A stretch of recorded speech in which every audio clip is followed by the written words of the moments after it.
नेपालगञ्ज उपमहानगरपालिकाको स्थानीय विषयको पाठ्यपुस्तक अहिले तीव्र रूपमा विवादमा तानिएको छ। कारण कक्षा 1 देखि 8 सम्मको पुस्तकभित्र मुस्लिम धर्मलाई मात्रै प्राथमिकता दिएको, अन्य धर्मलाई तुच्छ र कमजोर रूपमा प्रस्तुत गरिएको आरोप। किताबका केही पाठमा मुस्लिमसँग विवाह गरे सुख मिल्ने, अन्य धर्मसँग विवाह गरे दुःख पाइने जस्ता सन्देश राखिएको भन्दै अभिभावक र स्थानीयहरू आक्रोशित बनेका छन्।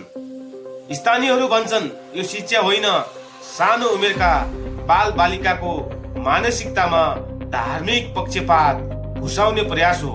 विवाद चर्किएपछि नेपालगञ्जका मेयरले मैले पुस्तक हेरेको थिइनँ, अब परिमार्जन गर्छु भन्ने प्रतिक्रिया दिएका छन्। तर प्रश्न उठेको, उपमहानगरभित्र यति संवेदनशील विषयवस्तु भएको पुस्तक लागू हुँदा नेतृत्वलाई थाहै नभएको हो कि टन्न पैसा खाएको? शिक्षाको नाममा धार्मिक प्रचार प्रसार कि प्रशासनिक लापरवाहीको चरम नमुना। अब नेपालगञ्जको यो विवादले देशभर नयाँ बहस सुरु गराएको छ।